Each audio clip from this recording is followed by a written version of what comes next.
الحمد لله ان كهربا مش مركز، لو مركز كان عمل ايه؟ لا اصل انا مش يعني لو مركز كان يا فندم انا مش عدو الكهرباء، بس مش معنى كده انا ما قلتش عدو، مش معنى ان انت لعيب كويس. انا على فكره لا لما بنتناقش في نقطه، بس عايز اقول على حاجه عشان تبقى مسطره حتى للمشاهدين. يا جماعه انا لما بتناقش في الاستوديو مع الاستاذ احمد الخضري او الاستاذ بليغ او الكابتن سيد او الكابتن احمد عيد او كابتن عبد الجليل، كل يعني زملائي في البرنامج، هي مناقشه ليست لها علاقه بالانتماءات، يعني خالص. هي مناقشه بص يعني نتبادل فيها الاراء للمشاهد يستفيد. تمام. يعني وكل واحد بيقول حتى رأيه بيستند على معلومات او على افكار او كده. ده اكيد يعني دايما مهم نقول. لا دايما لما بقول كهرباء عمري ما قلت كهرباء لازم اقول لعيب امبارح قلت له عشان يركز لعيب كبير. ما طبعا فانا اختلفت معاك في تركيز اكتر من كده. لا ما هو انا مش معنى ان انا لعيب كبير ان انا اقعد اخبط في الناس، ان انا هاجم الناس. لعيب كبير، لعيب كبير، كهرباء عمره ما ركز. لعيب كبير بتصرفاته مش انه يجيب جون بس. ماشي. لا يعني مثلا النهارده كابتن محمد الشناوي ابقى انا كابتن النادي الاهلي وكابتن منتخب مصر وكسبان وما عنديش اي مشكله في الدنيا واخترع مشكله في الخبرات دي كمان من نجوم الماتش. يعني هو حتى ضيع الاشاده بيه في المباراه. طب ايه يعني ما فيش اي منطق، ملهاش اي منطق. يعني انت حتى مش عارف تشيد بيه بعد الطرد. ما خلاص، ما هو انت يعني ضيع مجهود المباراه. بس فانا ده اللي انا قصدي ايه، ان انت التميز ما يبقاش ان انا جون كويس او بجيب جون او بس لازم كهربا يركز. لا قصدك يركز بره الملعب. لا يركز. طبعا انا قلت لك اللي حصل ده لو هو اللي بيكتبه عايز يعمله كده، السيناريو ده مش هيعرف يعمل كده. اي بس هو مركز. ما انا هقول لك تاني، يعني لما رجع وقعد سنه تقريبا ما يلعبش وراح تركيا وموسيماني مش عايزه وبتاع، لو هو جاب ورقه قلم كده قلت له يا كهربا تعالى كده اقعد اكتب سيناريو كده، سيناريو ان موسيماني يمشي وان راجل تاني بس هكمل لك بس يا فندم، بس وان هو يجي ويلعب وفي ماتش سموحه يجيب وفي الزمالك يجيب ويروح في افريقيا يجيب ويرجع المنتخب. يعني بص عارف ده ايه، ده ليله زي النهارده كده على قوته.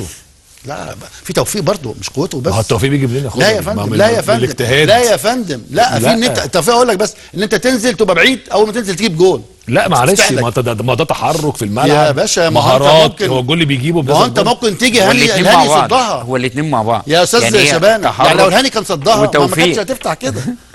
يعني لو الهاني سليمان كان صدها في اول كوره مثلا ما كانتش تفتح. يعني ايه انا قصدي ايه، ان ربنا بيفتحها معاك خلاص بتمشي. فانت بقى ايه، انت بتبص لي كده ليه؟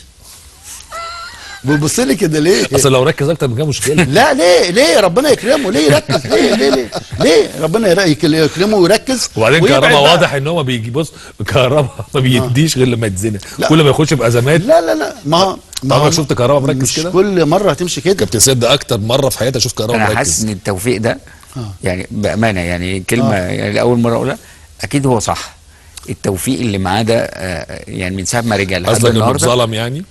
يعني اصل دي برضه يعني بص كان ممكن ما يرجعش بالمستوى ده، او الطبيعي ان هو كان يرجع منحة قدريه يعني. طبعا يعني اكيد في نقطه ناحيه كهربا، يعني ما تقوليش ان ده طبيعي ان هو بالكل الماتشات اللي رجع كهربا او هو اصبح اهم لعيب في النادي او الاهلي هو اصبح من ساعه ما دخل الملعب، من ساعه ما رجع، او هو اصبح لاعب ملتزم بره الملعب وجوه الملعب، قرب اكتر من ربنا سبحانه وتعالى.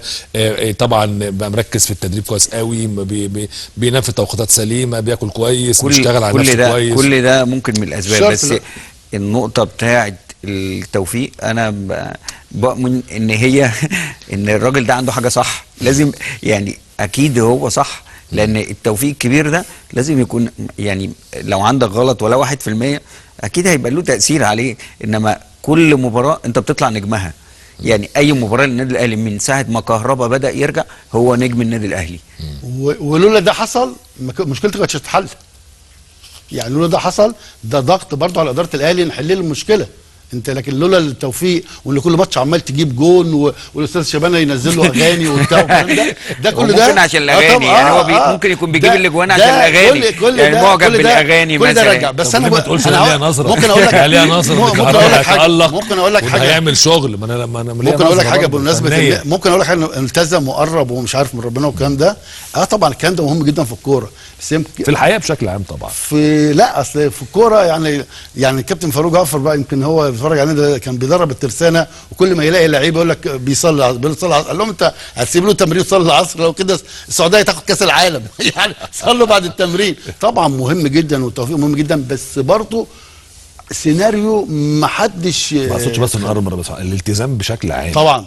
سواء الالتزام الديني او لا هو كان الالتزام ملتزم في الاخر التدريب طبعا، الالتزام في التدريبات، الالتزام في النوم، الالتزام في الاكل والشرب، دي كلها يعني حاجات بتؤدي النجاح. ثم انه مصنع الرجال بيخرج من ايه؟ اكيد تحمل الشدائد والمحن. اكيد يا استاذ خضر، ده اكيد طبعا، اكيد ده كهرباء نموذج في تحمل الشدائد والمحن. لا مش قوي كده بقى، ما دي مش قوي كده بقى اكتر من كده ايه يعني؟ تخيل واحد النهارده لا. الفيفا وعقوبات دوليه بهذا الشكل وكان مهدد انه يبطل كوره، وبعدين فجاه امبارح يتخبط في 12 ماتش ومليون لا وليه؟ هو انت فاكر الاهلي هيسيبه يتخبط 12 ماتش ولا ايه؟ زي ما قلت لك امبارح انا مصمم على كلامي، وكلامي طلع صح ان الاهلي ما وصلوش حاجه. زي ما قلت لك امبارح ما فيش حاجه وصلت هيوصل الصبح. ما انت خلاص هيوصل الصبح. مظبوط. هيوصل الصبح. وطبعا الاهلي ولو اتوقع هو الاهلي الفيصل، والاهلي هيتظلم اخر الاهلي الفيصل بالنسبه له ماتش السوبر. لو كهربا ما لعبش ماتش السوبر، ما انا بقول لك بس، ما انا بقول لك ما انا يا فندم تديني اكمل معلومتي يمكن تطلع صح. لو كهربا جه اخترعوا حاجه وقال لك كهربا موقوف تظلمات بسرعه وما يلعبش ماتش السوبر، الاهلي مش هيلعب ماتش السوبر. يعني لو جه قرار ايقاف ان كهربا مش هيلعب ماتش السوبر، لا الاهلي عنده اجتماع يوم الاربعاء تاني باكد لك ان هو بيدرس الانسحاب من ماتش السوبر اذا الامور تطورت. مش هينسحب من السوبر. ماشي.